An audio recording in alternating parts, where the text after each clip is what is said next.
Hey, welcome back to Invisible Machines. I'm Josh Tyson, and I'm a contributing editor here at UX Magazine. I am joined by our resident AI visionary, Robb Wilson, the CEO and co-founder of OneReach.ai. Robb and I co-authored the best-selling book, Age of Invisible Machines, and this podcast is where we continue our explorations of agentic AI. Today, we're super excited to welcome Karen Hao, renowned tech journalist and author of the instant New York Times bestseller, Empire of AI.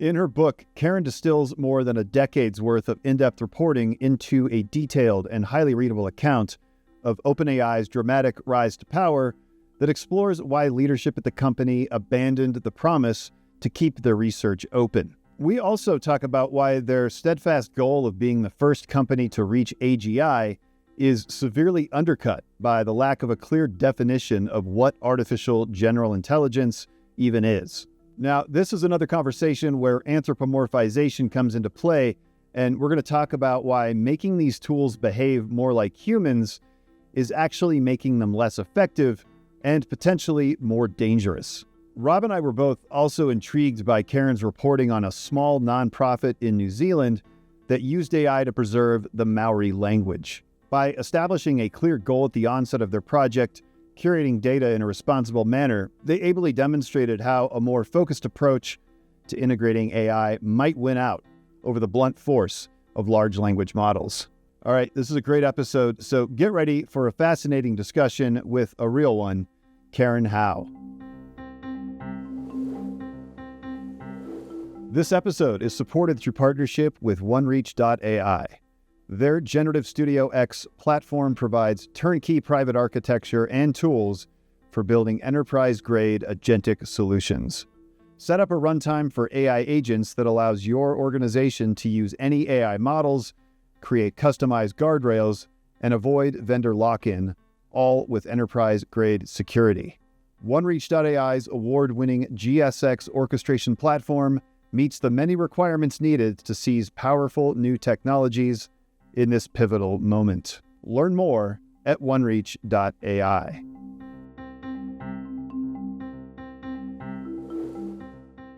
You know, this book does such an amazing job of exploring some of the problematic practices and decisions that are happening at the highest levels of AI research and development. And we were wondering if you have any sense of, with the book's success, if the people that you're writing about in this book are reading it and are perhaps responding to it in hopefully favorable ways, like maybe rethinking some of what they're doing a little bit, if you've had any interactions that indicate that that's happening at all. I got some feedback from, not directly from a person working within OpenAI, but through kind of mutual people that we know, that the book has led to a lot of thought-provoking discussions and some feelings of being unsettled about, it has definitely caused some people to rethink whether or not they're in the right place, whether they're working on the right things, whether they're making the right decisions. But of course, it's also had the opposite effect where some people feel that they completely reject the book, the premise of it, everything, and they've just kind of dug their heels in more. So I think it's sort of had maybe a polarizing effect on the people within the companies in terms of how they receive it. Yeah. It seems like maybe that was a theme in the reporting that went into the book too, where you were granted some access to OpenAI, you talked to a lot of people, you shared what you found, and maybe some people were sort of troubled by what they heard, and then other people were sort of going further in. Yeah, well, the very first profile that I ever did of OpenAI for MIT Tech Review in 2020 it did have that polarizing effect. So there were some people that were extremely angry with my profile because it was critical of the company. And there were other people that I later learned, years later, as I started reporting the book, that loved the profile, but I didn't learn about that until I then ended up speaking with them and interviewing them for the book. And part of the reason why they were willing to talk to me in the first place was, oh, right, you were the person that wrote that profile that I thought was really accurate and fair. So I think my reporting in general for the people that I write about do have polarizing effects. I mean, it's not just been this book. I think I often take a really hard look and scrutinize things and people and decisions to a degree that makes some people uncomfortable and makes other people start to reflect and change their thoughts. I've had some source relationships that I've developed over a very, very long time where after I wrote about them, when they were initially really pissed off at me, they then later come back 6 months, a year later and go, I think you actually had a point. And now that I'm a little bit separated away from it, it's made me realize it's changed my perspective. It's opened up my worldview. So I've sort of gotten used to that kind of dichotomous reaction to my work within the Valley. I feel like in some ways you went even light, in some ways, like especially around the money thing, and how much money was really a part of a lot of people's, because truth has different lenses. Truth has different perspectives. Like things can be true and be yes and be no, right?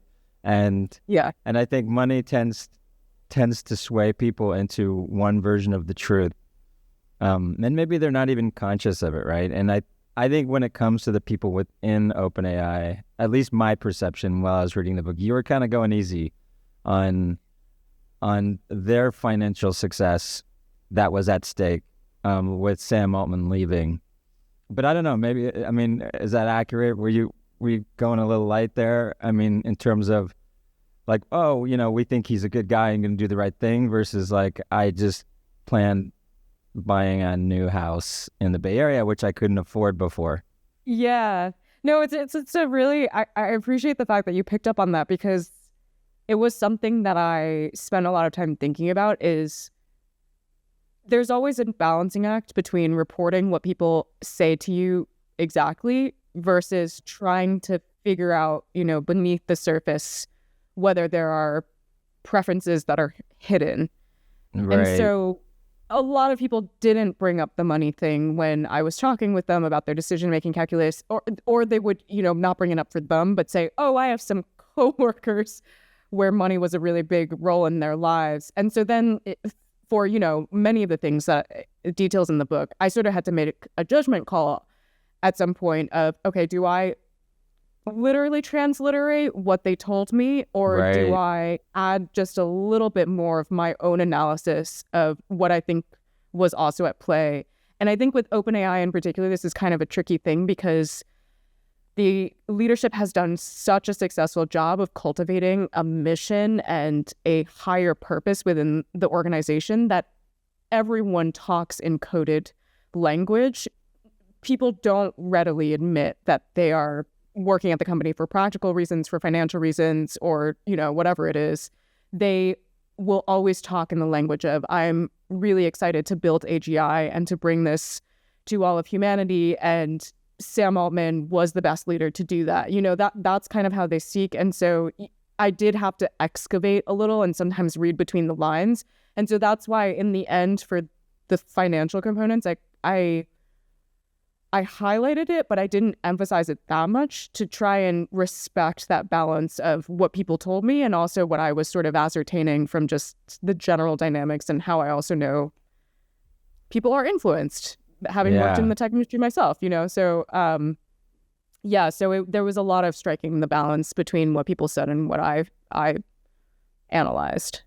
Yeah, I mean, I guess it's a double-edged sword of a mission, It's great to have a mission, and you read some business book that says you should have a mission, but if you don't mean it, if it's just because you heard or read that you should have a mission, and that mission is like bold and to save humanity from itself is great, but then it doesn't allow you to talk about the real stuff, and maybe even gains perspective. Like, okay, let's talk about money then. And, you can't now because it's, you're pretending that it doesn't matter.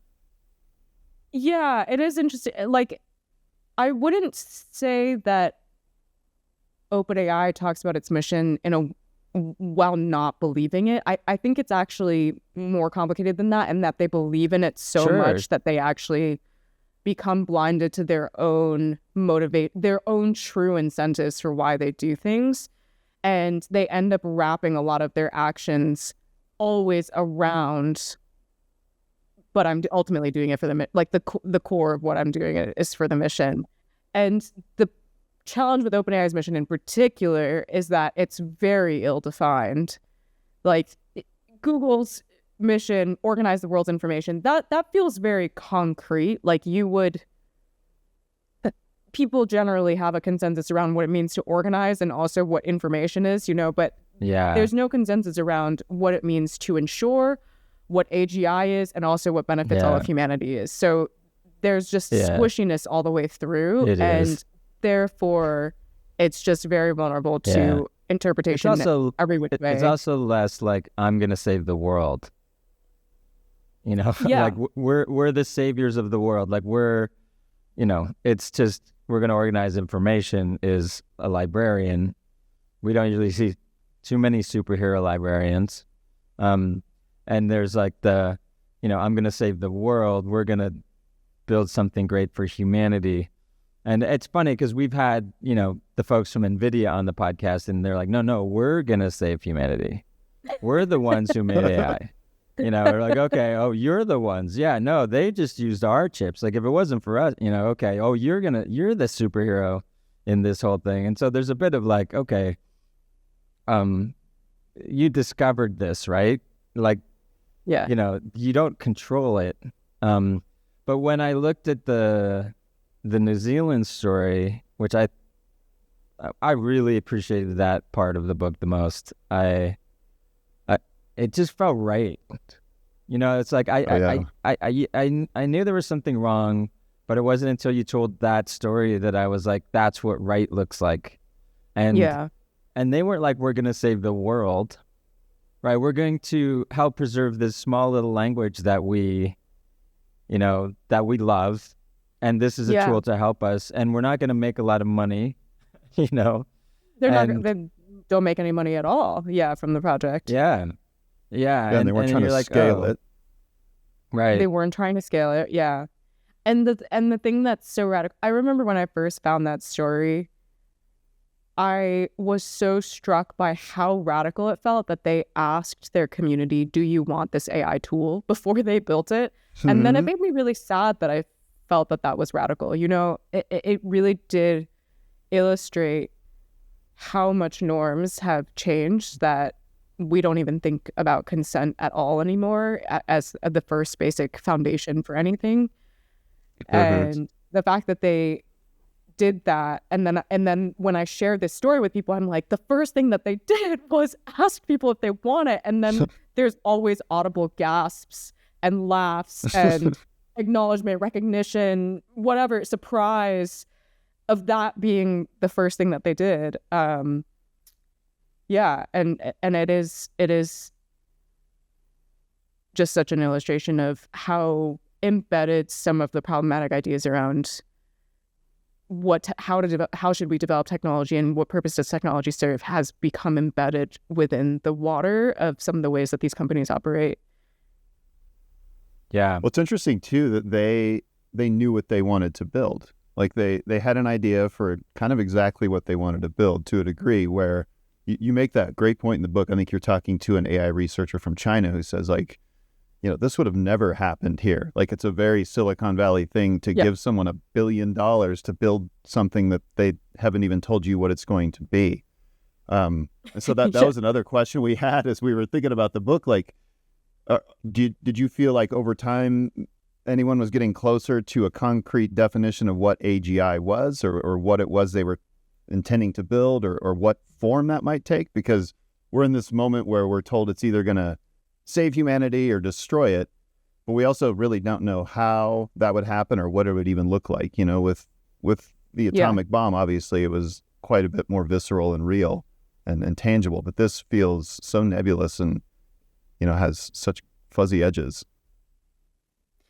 Yeah, I mean, there's so many different crystallizations or definitions of what AGI is floating around now within OpenAI and also the broader industry, but they all kind of contradict each other, or just none of them are, they don't share characteristics. So like OpenAI writes in their formal mission statement that AGI is defined as highly autonomous systems that outperform humans in most economically valuable work. So that is a very distinctive definition that you can measure, and it's pegged to economic value.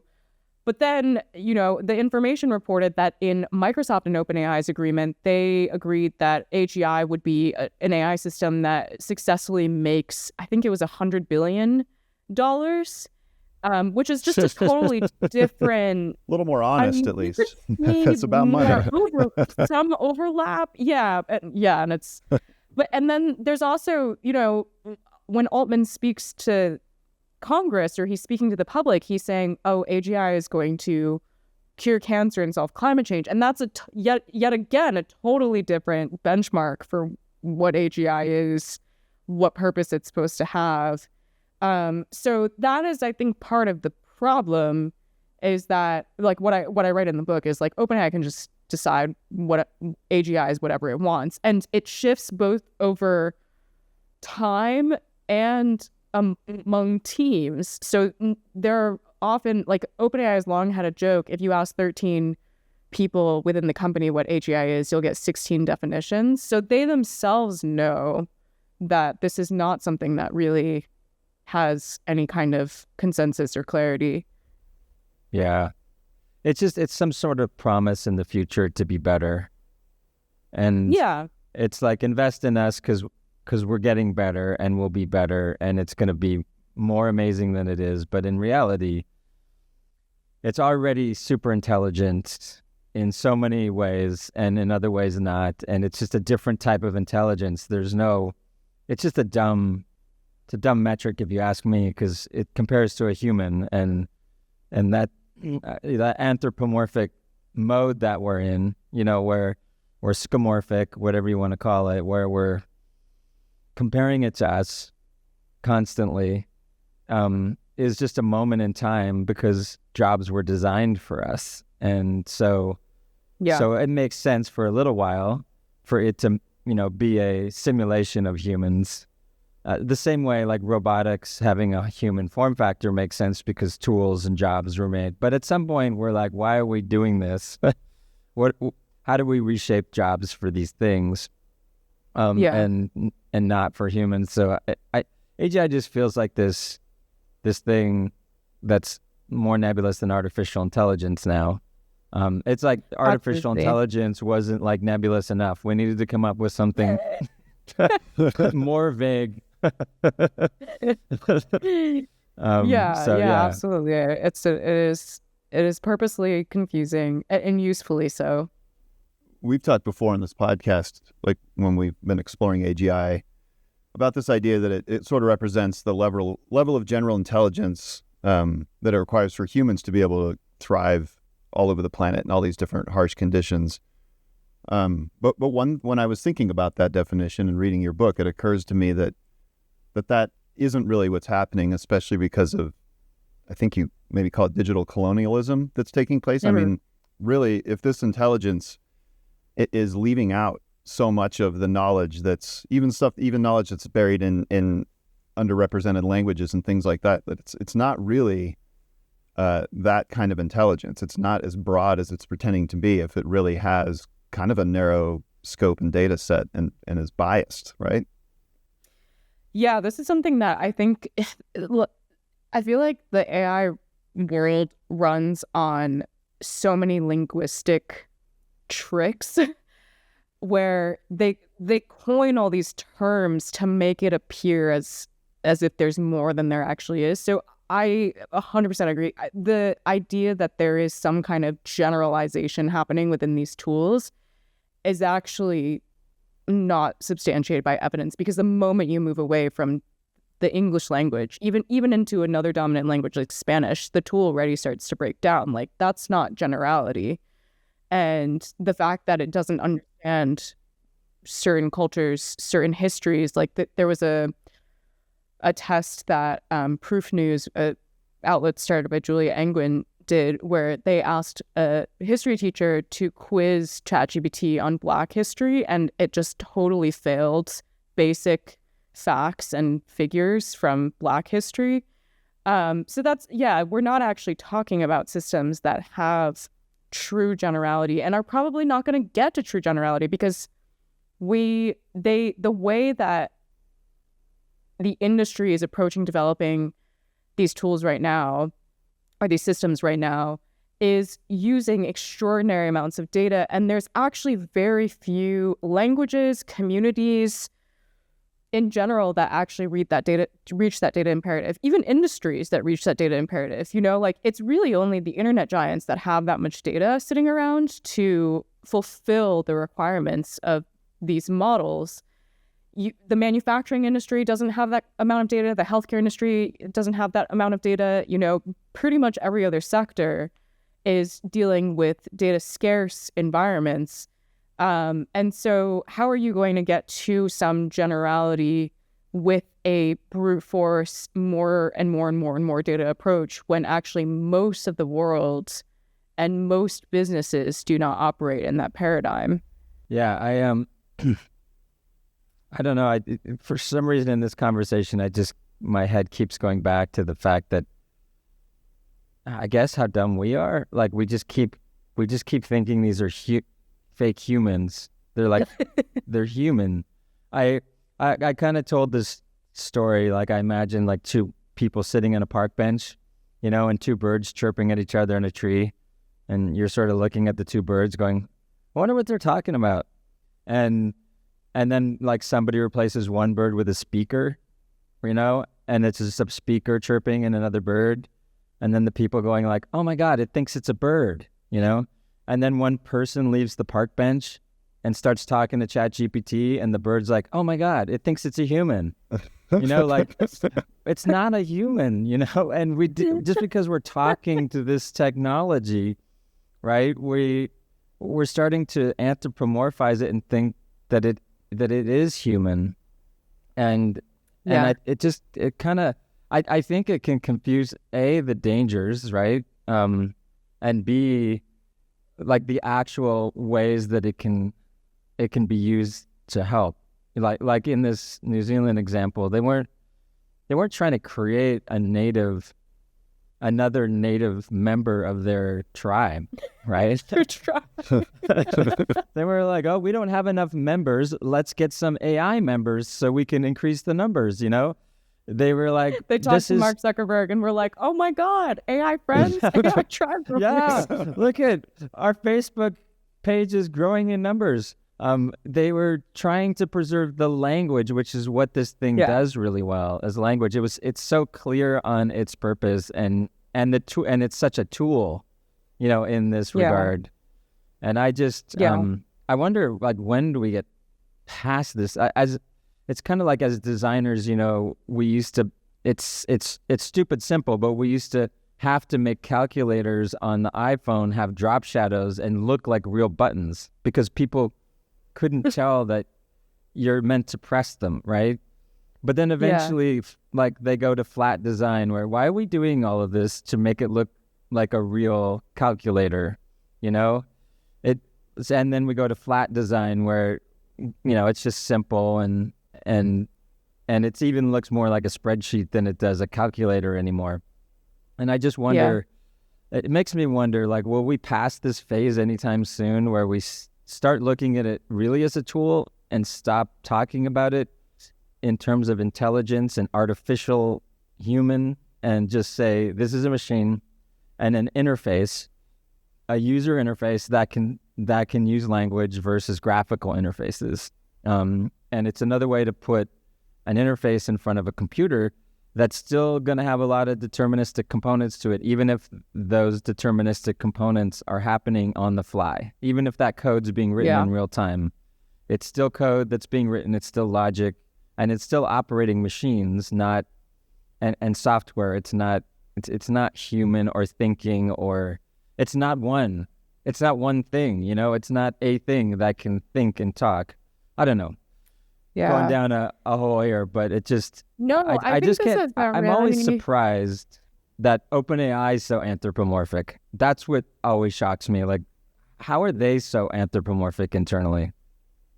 Well, and they lean into it to go back to this idea that design, like you can either design these systems to highly anthropomorphize them, or you can design them just to turn them into tools, right? Like, and yes. OpenAI throughout its history has chosen specific design decisions to make it feel more anthropomorphic. So when they first released GPT-2, I want to say, they thought quite a lot about how the text should come out generated. So they tested like all these different things, like just the block of text suddenly appears on your screen, or it comes out sort of one by one by one. And they realized that the latter made it feel like the machine was thinking. So they chose that, which is like, yeah. And then with ChatGPT, of course, they chose a chat interface, which in the history of AI, chat interfaces are the things that are the most compelling to users and ensnare them in a trap of anthropomorphization. And then, of course, they add a teeny tiny little piece of disclaimer text in small font on ChatGPT. The answers might not always be correct. You know, like these are compensate. These were all very, very intentional design decisions that they spent time thinking about. Sometimes maybe A/B tested, user tested, to hone that kind of anthropomorphization. Right. Yeah. And then said, maybe we went too far. Let's put in a disclaimer. Let's not back off though. Yeah. Let's put in a disclaimer so we don't get in trouble. Like it was, get the best voice. It's so realistic, laughing and complimenting and it just, I guess that's where the hypocritical part comes in for me, is if your mission is truly your mission, then just be a machine. Be honest. Be honest with people and say, I'm a machine, but I'm super good at talking, and but you have to turn that on. You have to ask for that. And if you as the user, I think of so many laws that are designed around like the act of machines trying to mimic humans or pretending to be humans. Like that's what's wrong, right? If somebody calls and robocalls you and pretends to be a human, that's what we make against that's where we draw the line, right? And I just wonder if that should be the ethical line, is the deception of whether it's overt or just like you said, trying to subtly trick people's brains into thinking it's human without saying it. I wonder if that's where the line is, in one respect. Yeah. Sometimes I feel like part of the challenge is that people within OpenAI really do believe that general intelligence is possible. So they really do believe that there will one day be artificial humans and that they are on the path to building it. So I think sometimes the decisions are, like, it is aligned with their worldview and their beliefs of what they think that they are doing. But the problem is that they're not then thinking about how this will change human-computer interaction in potentially deleterious ways. They're kind of just thinking, like, what is the best way for me to manifest this dream that we collectively share within this organization? And like one of the things that I talk about in the book is that they constantly talk about the movie Her as a concrete touchstone of, let's try to go for that. And that also orients a lot of their design decisions. They do try to make it feel playful and flirty and evocative and emotive and, all these things, because they're in their mind. It's like anchored, their idea of general intelligence is anchored to that movie. We've joked that at the very least, these systems could refer to themselves in the third person to help alienate them from people a little bit, because that tends to make people uncomfortable. I mean, Josh is enjoying this conversation. Yes. Josh is having a good time. Yeah, like there's so many different design decisions that they could choose to just like add a little bit of that uncanny valley feeling to remind people, oh right, this is right. This is the machine, that's the tool. But obviously, that they're not really incentivized to do that. And we were talking to Ann Lemke. She's like a expert around addiction and dopamine, best-selling author like yourself. And she talks about AI being like the next big addiction, and and I feel like there's a lot. It makes a lot of sense, right? Because at the end of the day, this level of anthropomorphization is really dopamine. It's dopaminergic, right? We can get addicted to this stuff, and it's just another like doom scroll thing at some level, like getting people addicted to this technology so they talk to it more and conversations go on longer, and you're like, well, it's kind of a strange objective, right? Instead of like just to be useful to, and I think it makes sense in gaming, right? So in UX, we have this like clear line between you're designing for entertainment, you're designing for practicality. And the key is, though, we tend to know which mode we're in, and because when you're designing a game and someone throws like the controller across the room, that's success. When you're designing something from a productivity level, that's failure. And and people have signed up to be engaged, in one regard. So yeah, I keep coming back to being shocked. And I guess that's where everybody's at, is this wasn't as planned a discovery. I guess very few are, but this wasn't really, we didn't have a lot of time to prepare, right? And here we are in this anthropomorphic phase. And I just wonder how maybe that's just part of the puzzle of getting out of it, is to design these tools to look like tools. I think so. I think that is going to be a really big part of it. Yeah. And also, and that's not just a user interface, like the user interface details, but the model itself, trying to pursue models that have voice capabilities in the first place, or that OpenAI continues to say is reaching general intelligence. To your point, like the Māori people in New Zealand, never once did they say, like, let's try to build an AI that's going to recreate a tribe member. They were like, let's just create a speech recognition tool. So they chose a totally different AI model to pursue. And so that in and of itself needs to change, I think, because there is something inherently problematic, I think, about trying to pursue general intelligence for various reasons. One, that we already have humans. Why are we trying to replace them? Well, we've long had relationships with computers, computational technology, where the computers do things that we are not good at. So why are we trying to now use them to do the things that we are good at, instead of just keeping them doing the things that they're good at, and then we do the things that we're good at? But also just what I mentioned, that generality is not actually happening. That is not what's actually being achieved. So there's a looseness in people's understanding of what these tools can actually do. And then on top of that, then you layer all of the other user interface, user experience things that add even more bells and whistles that confuse people. Yeah.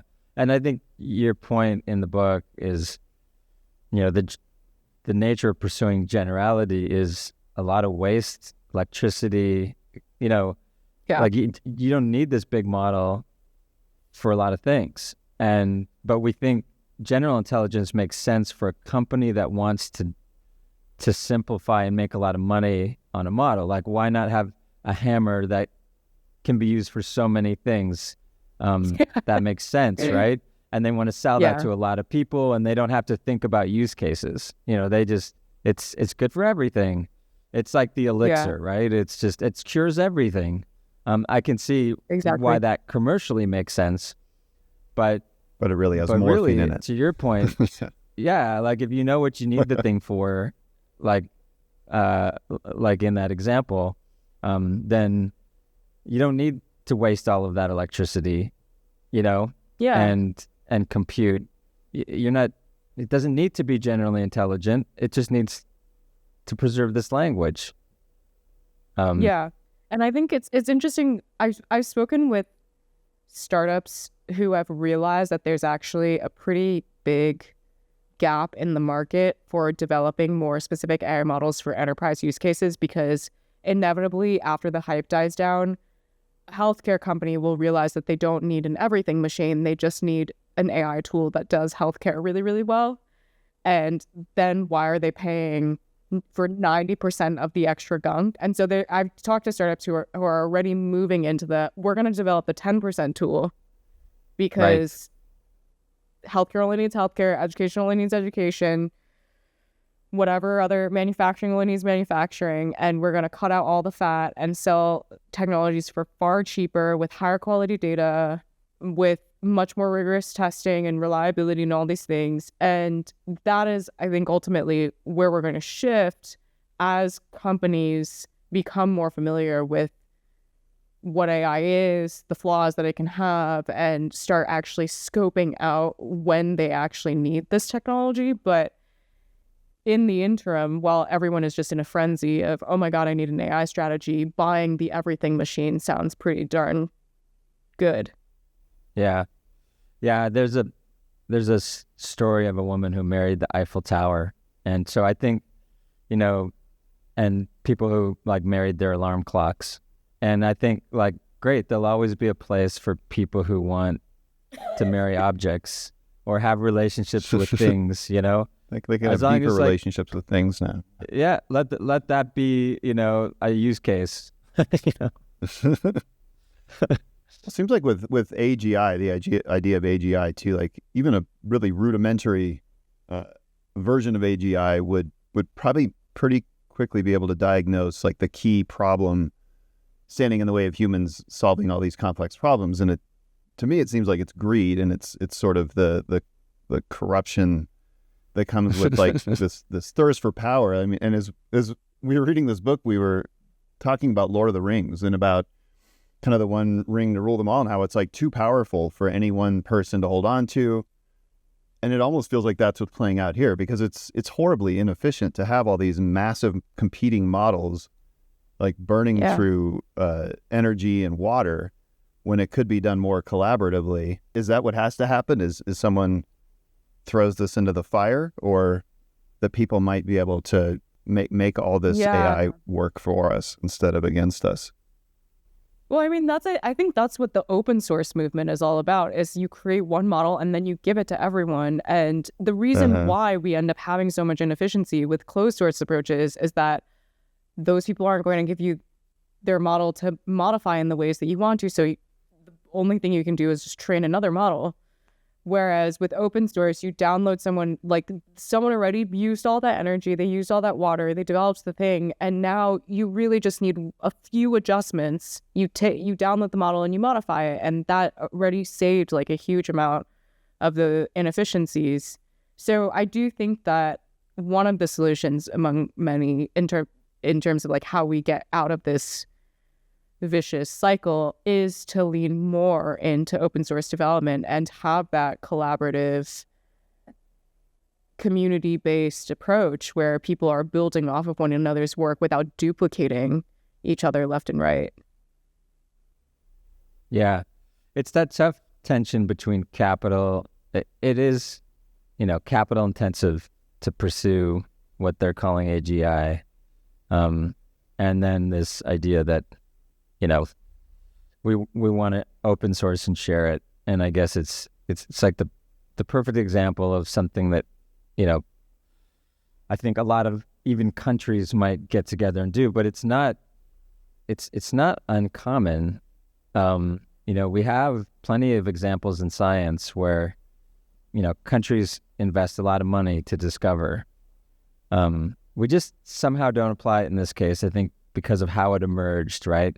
And I think your point in the book is it could have gone two ways, right? It could have gone leaning into the OpenAI original intent, which is to make it open, and try to do what, you know, folks in physics have done, and raise money at the government level, and make something to serve all of humanity. And it could have leaned towards, you know, making money. And one of the questions I have, I mean, they made the choice, right? This is the only way we're going to get the capital. Okay, fine. Despite examples of others doing it, they said it's the only way. Okay, but now it's open source. Some, you know, Facebook open sources. Now what? Now why not? You know, why close it? Once the cat's out of the bag, what are you protecting? What is it that they believe theirs is so much more powerful than the others? Is that essentially where it's at? Yeah, I mean, there's two main driving motivations to why they continue to keep it closed. One is that there are factions within the company that still believe that they are on the path to general intelligence that could potentially go rogue, and therefore open sourcing a rogue AI on the internet would be devastating, could potentially have devastating effects. And, you know, there are a lot of criticisms of that particular camp of thought, one of which is that there are an extraordinary amount of open source models that have basically replicated most of the capabilities of closed source models, and that hasn't happened. So you would think that that's not really a valid argument anymore. But the other one is just that they need to continue creating a perception that their models are worth paying for so that they can recoup all of the costs that they sunk into developing it.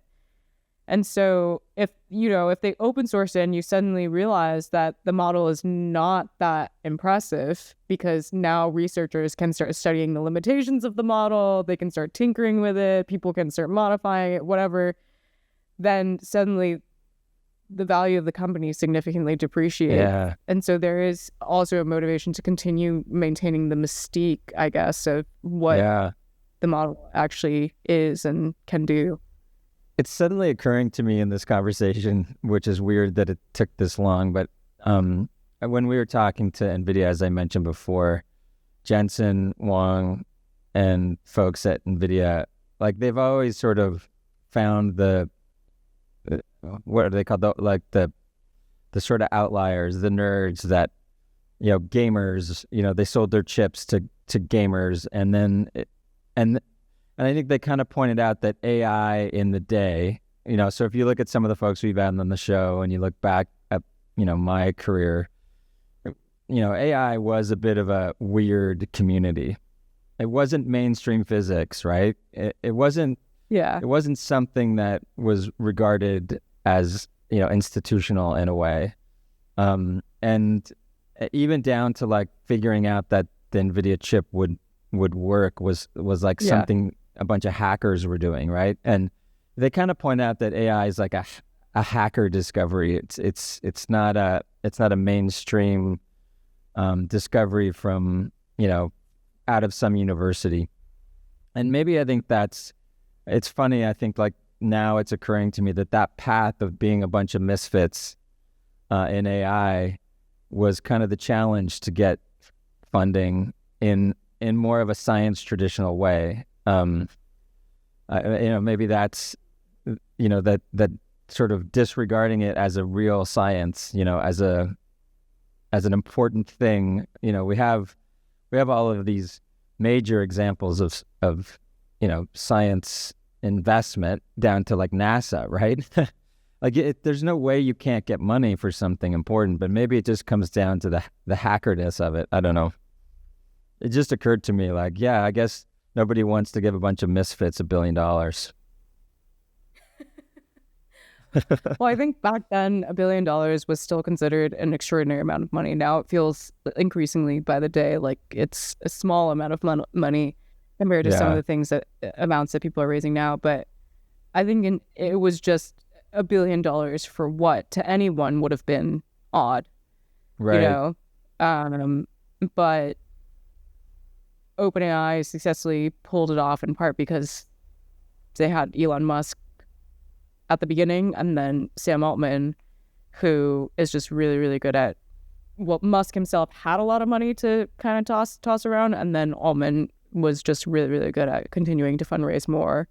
And that was just his jam, right? I mean, that's just his path, his comfort zone, fundraise that way. He wasn't a physics laureate or something like that could go raise money for research. So I guess that choice, right, set it on its path. It is a choice for sure. Yeah. I mean, he found his talent in fundraising, and he's taken a career path that has leaned into his strengths. I mean, that's the advice that everyone gets in their career, like identify your strengths early and then exploit them. And he did that very effectively.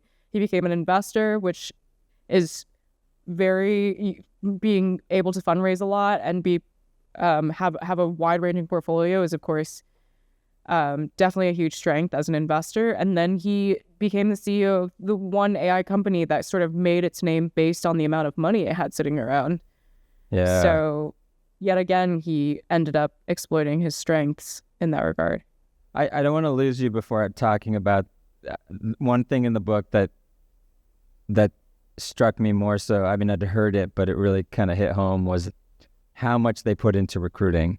How much recruiting was just a major part. It wasn't, Sam Altman in a lab coat discovering AI, right? Like maybe some people think. It was them on a bus going to Napa, right? And I mean, recruiting was a really big part of this, was it not? Yeah, and it's come full circle because now, like with the talent wars and like Meta, now Mark Zuckerberg is doing the whole recruiting game and poaching all of these AI researchers by cold emailing them personally. But I think within the AI world, there's always been this understanding that first, before you need capital, you need talent. And if you don't have the talent, it doesn't matter how much money you throw at the thing, it's just not going to manifest into any kind of usable AI model. I think that is increasingly, maybe not, but I'm starting to get the sense that is starting to become less true with the particular approach that the companies have taken, which is just scaling existing techniques. Like originally when OpenAI was recruiting, they were thinking that they could potentially be doing fundamental research and need research breakthroughs. So from that perspective, they needed extremely good scientific talent. And there were only so many AI researchers at the time that had PhDs that had been doing this for a really long time, that had a track record of breakthroughs. And they went after all of them, basically. And the most key one being Ilya Sutskever. He was, at the time, already very, very famous as an AI researcher and had already had at least 3 major breakthroughs by the time that OpenAI went to poach him from Google. And that was NVIDIA's approach too, I think, right? Like they called it the brain extraction. Like that's kind of how they carved out their space in the marketplace. They would just take the top 3 people from every competitor and strip them away, and then watch those competitors wither and die. That's funny. The other guys who invented AI.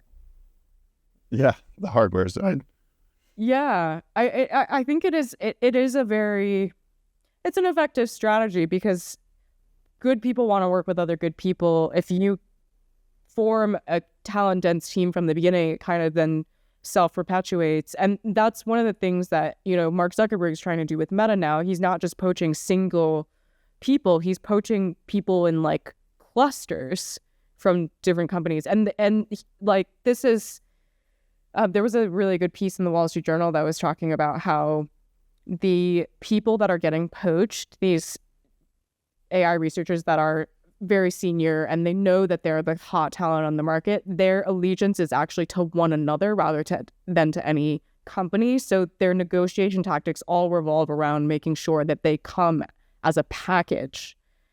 And that is both very effective in suddenly getting a ton of talent on your side and also in kneecapping your competitors by gouging out a bunch of their talent. So, well, I was thinking about what you were saying about startups kind of focusing on this 10% tool approach. And it occurs to me that if that becomes sort of more the way that people start using or enterprises or companies start using AI, that by virtue like makes it more of a tool, but it also could also set the stage for maybe a more robust type of general intelligence, right? If you have all these AI tools that are specialists in certain industries, and then also, like kind of how with the Māori people, like they were able to create a specialized AI that preserved a language. If you have all these smaller focused tools that are obviously able to collaborate with one another through natural language, then maybe you have something closer to a real useful sort of AGI, perhaps. It kind of jives with what we talk about in our book, like the idea of organizational artificial general intelligence, that the amount of general intelligence required to run a company is much, much more manageable than trying to create some sort of system that can do everything people can do.